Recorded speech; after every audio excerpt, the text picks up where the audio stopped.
So my name is Erica Lee Williams. I am currently a district court judge in Jefferson County, Kentucky.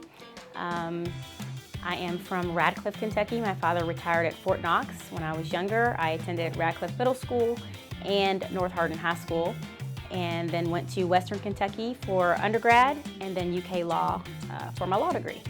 I knew I wanted to be a lawyer when I was 7. I was in a pageant and they asked all the little girls what they wanted to be, and I said I want to be an attorney. I didn't know how to say an attorney, and so when the commentator said, "You mean an attorney?" I said, "No, attorney." So then as soon as we're done with the pageant, my parents said, first of all, you need to learn how to say it, and so just say lawyer. And that was it. But we don't have any lawyers in our family. Before me, I now have a little cousin who is one and a niece who's in law school, but before me, we didn't have any lawyers, so no one knows where that came from. I didn't know any lawyers, but that's what I said at 7, and I never looked back. When I was at North Hardin High School, I took a class with Miss Judy Bishop. She taught some sort of a business law or something to introduce you to it. I remember that, and being very excited. Miss McGray was my cheerleading coach, but then I also took classes with her, and she was just a great mentor. So she was always very encouraging with applications to colleges and just talking about it. So I definitely still have a relationship with her to this day. Leaned on her for that, so those two teachers definitely stick out. I mean, we had a great support system. North Hardin was amazing, so but those two stick out. Nothing prepares you for law school but law school, so there's nothing that you can take in advance of that.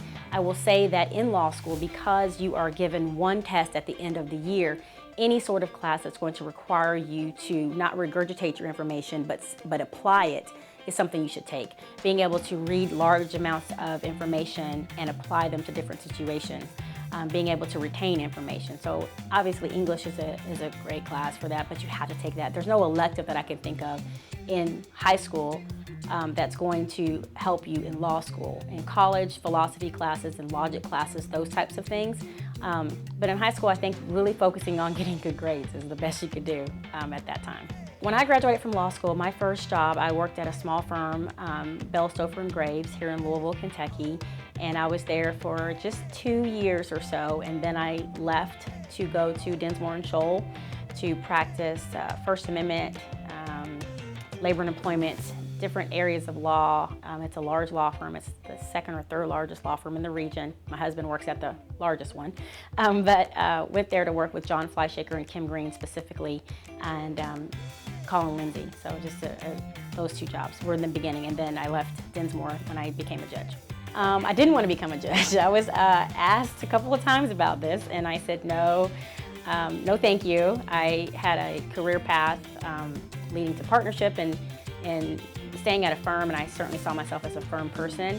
I'm a law firm person, but had been asked a couple of times, and finally went to lunch and dinner.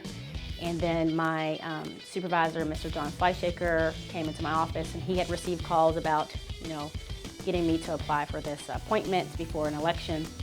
And he said, "I think you would be an amazing judge." And I was like, so then the first time I gave it serious thought, talked to my husband, he said the same, and then we kind of went from there. So I first got to the bench because of an appointment by Governor Beshear. There was a vacancy. And then in 2010, had my first election, and 2014 had my second.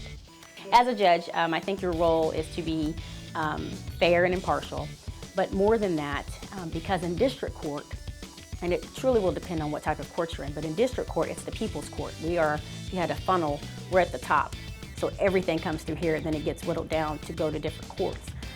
You have to be a people person, not that you, with that I don't mean just people and you like them. I mean being able to relate to people, understanding, compassionate, patient. All of those things are qualities that you need to possess as a judge. People who have not ever sat in court kind of have a misconception about what we do, and it's kind of, hard-nosed and we're locking people up left and right. That's not how this works. It's never a good day to put someone in jail, whether they deserve it or need it or not. It's still not a good day because they have family that's being affected by this. So our job is very serious, and your role is to do the best job you can do at the time, because 2020 definitely comes into play. You can make a ruling and then 2 weeks later have either more information or something else insightful, and then you second guess yourself. But at the time, did you make the best decision you could make? And in district court, you have to pull pull the trigger and move on. There has been a shift in the makeup of judges, somewhat.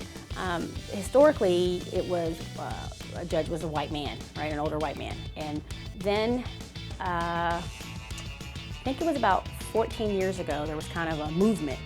And so then we had a lot of women take the bench, and out of 17 judges, we have more women judges than we have men. However, an area that we have not gained any traction is in racial diversity. I am the only African American district court judge in Jefferson County, and I am the only female African American district court judge in the state. There's 116 of us, and I'm it.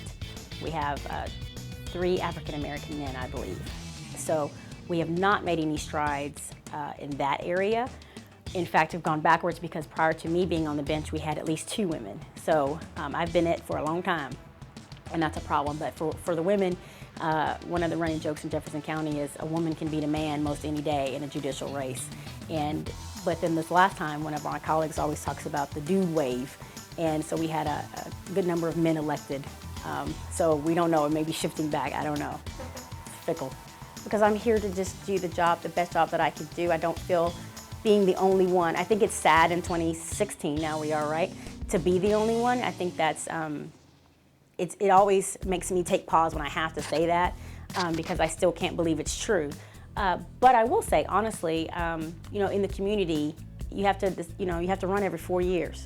So to the question of do I feel a responsibility, yeah, because if I decided I'm not going to run, then what? We have 0, unless someone were going to come up in district court. So that plays into it for sure, yes, because I do feel like I have a responsibility. I would say anybody that's interested in being a judge, stop watching Judge Judy and all of those shows because they are exactly what you're not supposed to be. You're not there to embarrass people. You're not there to ridicule people. You have to sometimes get on somebody for them to understand what the severity is or make your point, but it's never coming from a entertainment standpoint. So that's not what being a judge is about. So if you want to be a judge and you're interested, you need to go and shadow.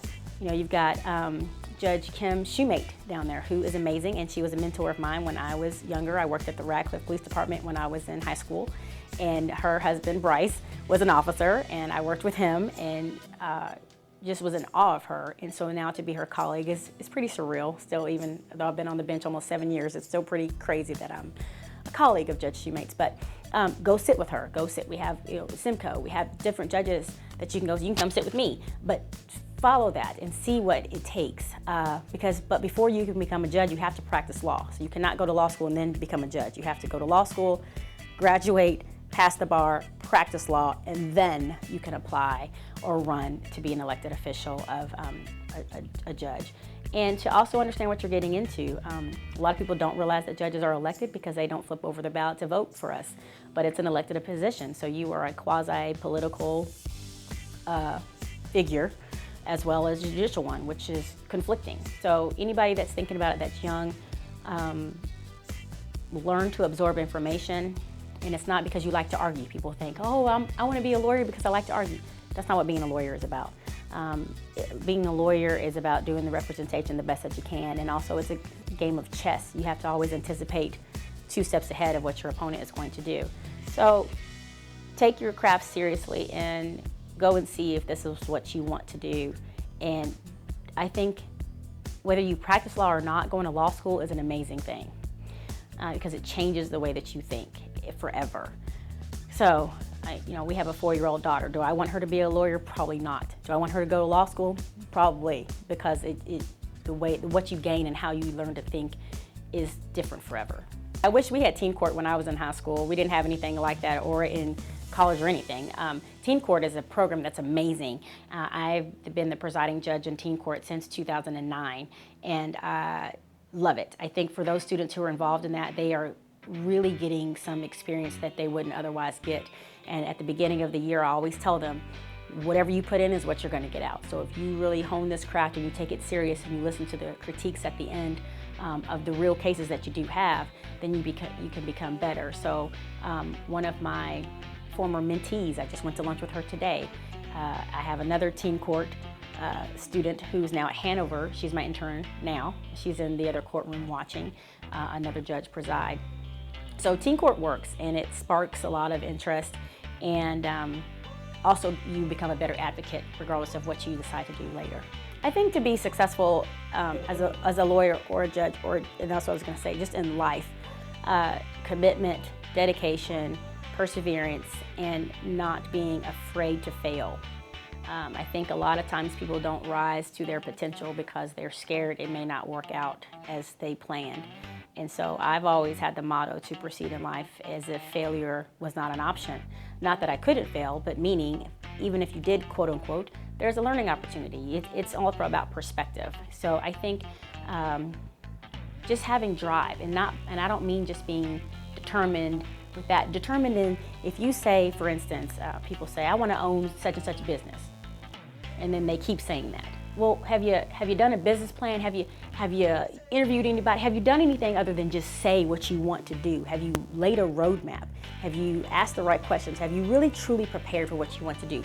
That's what I'm talking about when I talk about have drive and perseverance. Not simply just continue to say you want to do something, but actually taking the steps and the hard work it takes to do it, because nothing that is worth it happens overnight, and if it does, you can lose it overnight. So it's just one of those things where you're gonna have to decide what you want to do and put on your big girl panties, like I like to say, and stick to it.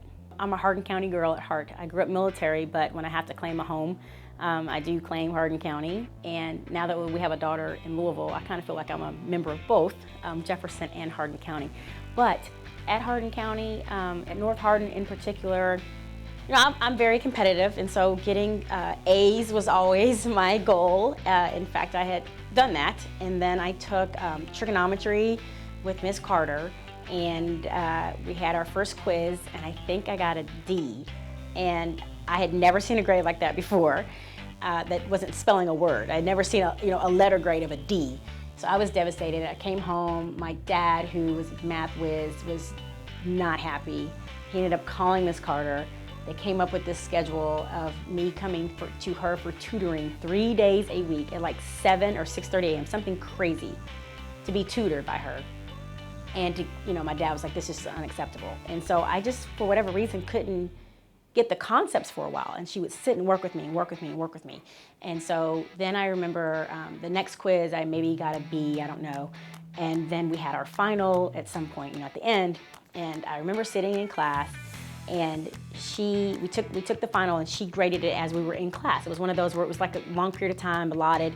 So we were just in class, and started handing out the papers, and she came to my desk and she turned it over and stopped, and she said, Miss Lee, what have you been doing all year?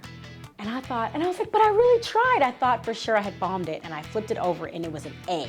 And I screamed. She gave me a hall pass so I could go and call my dad. So he was in a business meeting, and I called my dad, and I got his secretary, and I was like, this is an emergency. I have to talk to my dad. So she pulls him out of a meeting. He gets on the phone, thinks something's wrong with me. And I'm like, I got an A! And I'm screaming, and he's like, I can't understand you. So then I was like, I got an A in trigonometry on my final. And my dad was like jumping up and down. He was so happy. So after school, he came and got me. We went to celebrate. We told my mom, but it was a big deal. And I asked him later, I said, were you mad I pulled you out of that meeting? He said, no, that was an emergency. I was happy to get pulled out of it because it was kind of a group effort. And I remember Miss Carter being like really, really proud of me because she knew how hard I had to work for that. Math just did not come easy, and certainly not trig came easy. But she prepared me because then I had Miss Wilkerson, who was, oh my God, so hard. Even to this day, she might still be one of the hardest teachers I've ever had in my life. And I went to college and law school. But I was able to hold my own and handle, and I still would go back to her to ask questions about Miss Wilkerson's class because I wasn't gonna go, there was no way that I was gonna be tutored by Miss Wilkerson 3 days a week because she just scared me to death. So I was able to hold my own, but that's what prepared me, and just having somebody be so excited for you. I mean, she didn't have to flip it over and do that. She did that because she knew how much it meant to me and how much it would mean to my dad, and let me go and call him. It was amazing. Like, who does that? It was just awesome. To be inducted as a distinguished alumni, that was bittersweet because my father has passed away, and he would have just been over the moon about it. So I was obviously very proud and honored. But I remember when I got the phone call, I was sad at the same time because the first person I would have called to say, hey, guess what? It was my dad. So I don't know, I still kind of think about it and I'm like, huh, that's kind of, I don't know, it's surreal still.